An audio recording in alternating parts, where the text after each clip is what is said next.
The civilization of Rome was established on the sweat, blood, and tears of its slaves. Some slaves were also forced to wear metal collars by their masters. Slaves as far back as the 4th and 5th century CE wore speaking collars imprinted with versions of the words "Hold me.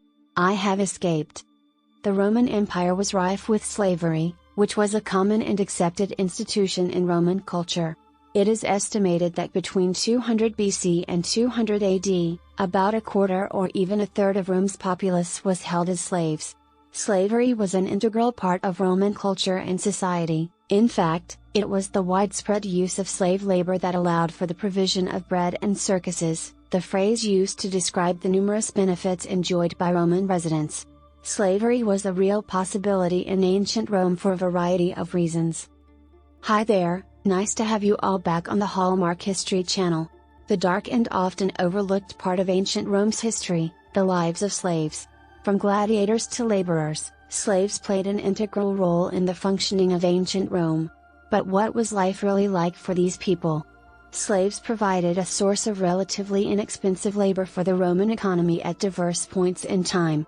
Slaves were obtained in a number of ways by the Romans, including direct purchases from foreign merchants and the conquering and enslavement of native populations. So, as part of the spoils of war, the Romans frequently captured and sold into slavery those they had defeated on the battlefield. Slaves numbering in the tens of thousands were brought to the Roman economy from the different European and Mediterranean territories that Rome conquered in the 2nd and 1st centuries BCE. Slavery could also be a consequence of a person's guilt or inability to repay a debt. Some key aspects of Roman slavery were different from their American counterparts. Slaves in Rome might be of any ethnicity. Slaves in the Roman Empire were not limited to manual labor like their American counterparts. Slaves abducted from the Greek world, especially those with education, were in high demand as teachers and secretaries. Slaves were put to work in large numbers in the mines and in the agricultural areas of Sicily and southern Italy, but only saw limited employment as servants, craftsmen, and personal attendants. During the Roman Republic, slaves endured severe and repressive treatment. A slave was considered property, not a person, under Republican rule. Therefore, masters were free to physically harm or even kill their slaves without facing any repercussions. Romans in slavery might serve as a concubine and cleaners in domestic settings. Those who could read and write may have worked as teachers for young people or as assistants or accountants for powerful Romans, according to some evidence. Slaves in Rome might be punished by having the letters fur, derived from the Latin word fura for thief, branded into their foreheads. Tattoos were another typical way to mark an individual as one's own and assert control over their body. The fate of a gladiator was even harsher. However, some slaves were liberated after 20 years of service in the family. Slaves wore speaking collars with the slogan "Hold me" engraved on them as early as the 4th and 5th centuries CE. I have escaped. Not what someone trying to escape slavery would say in their own voice. The first-person inscriptions on the collars often state where and to whom the wearer should be returned. At least for some slaves, a metal collar around the neck appears to have been a permanent fixture. Some metal neck collars have been discovered still attached to skeletons during archaeological digs, indicating that for some slaves, the collar was permanent. Others have been discovered in garbage dumps and gutters, maybe abandoned by freed slaves.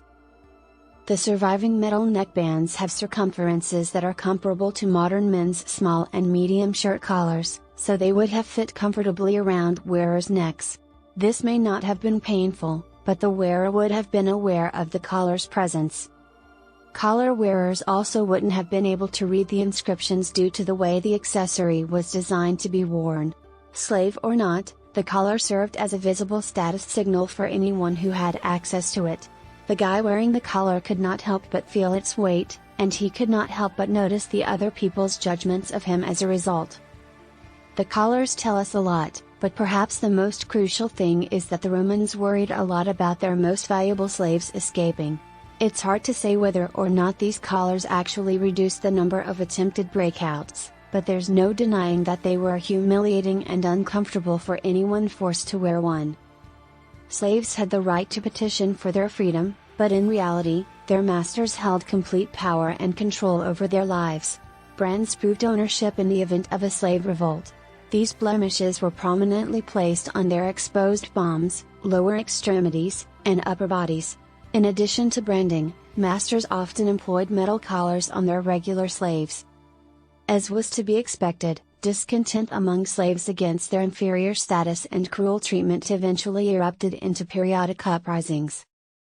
Slave uprisings were caused by the vast size and brutal treatment of the slave population.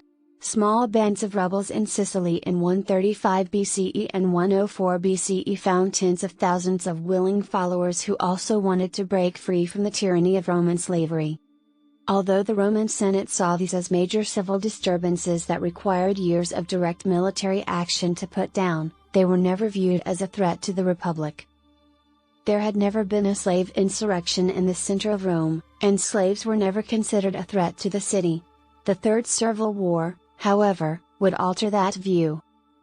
The most famous slave uprising in Roman history was headed by the gladiator Spartacus, and included as many as 120,000 former slaves. He was known for his exceptional fighting skills and his unwavering determination to free himself and his fellow slaves. 6,000 slaves who had survived the uprising were crucified throughout the Appian Way, a prominent thoroughfare into Rome, when the revolt was put down. The uprising undoubtedly shook the Romans, who, out of pure terror, are said to have started treating their slaves more kindly than before. The affluent plantation owners also began reducing their agricultural slave workforce and instead hired significant numbers of formerly enslaved people under sharecropping agreements. The Roman Empire's access to cheap and numerous slaves through military conquest came to an end with the reign of Augustus, 27 BCE to 14 CE, and did not resume until the time of Emperor Trajan, reigned 98 to 117 CE. This period of peace also increased the demand for freedmen to work on agricultural estates. Slaves in Rome also started to see changes in their legal standing and rights. A constitution passed during the reign of Emperor Claudius, 41 to 54 CE, made it illegal to murder an elderly or sick slave and emancipated those who had been abandoned by their masters. Slave rights were further expanded by legislation enacted under the reign of Antoninus Pius, 138 to 161 CE, who made slave owners liable for the deaths of their slaves, mandated the sale of slaves when it was proven that they were being abused, and established an impartial third party to whom slaves might appeal. The Third Servile War did not cause these alterations to the law, but they do indicate the codification of a shift in Roman attitudes towards slaves that had been developing over many years. All the splendor of ancient Rome, like that of other great civilizations, was built on the backs of millions of slaves. Even today, when we gaze in awe at the magnificent monuments of ancient Roman architecture that have survived the test of time, we can't help but be reminded of the unimaginable torment those people endured. While the strength of Roman concrete has always baffled contemporary architects and civil engineers, it is possible that the secret to its durability lay in a binder comprised of the blood, tears, and sweat of millions of slaves who literally died to construct those breathtaking Roman masterpieces rather than in water. Even though they lived in a hard and terrible environment, they were vital to the operation of this mighty kingdom. Let us not forget that cruelty toward one's fellow man is not restricted to the use of slave labor, but rather manifests itself today in a wide variety of subtle yet pernicious guises, shapes, and forms, contributing to the worldwide maintenance of income and opportunity disparities and, by extension, poverty. Thanks for watching, and if you found this video helpful, please subscribe to my channel so you don't miss any future ones like this one. I appreciate you tuning in, and we'll see you in the next episode.